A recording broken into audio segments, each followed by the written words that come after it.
Hello everyone, and welcome to another Cricut Design Space tutorial. Today I'm going to be showing you how to upload and use your own fonts in Cricut Design Space.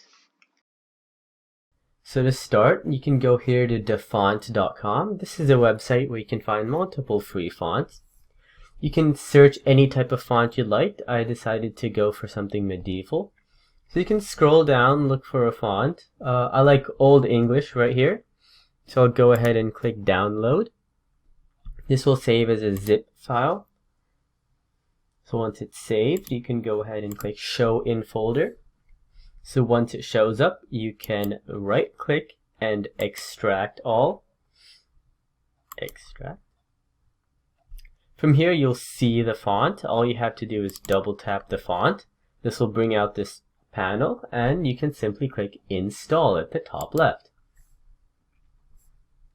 This automatically installs the font into your computer. All you have to do now is open up Cricut Design Space.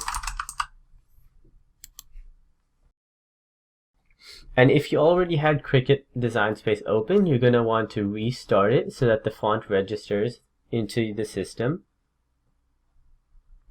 So from here, you can go ahead and start a new project. Click Text and type whatever you like. And then you can go to the font section at the top right. Search the font, or you can simply go to System and scroll down to find the font.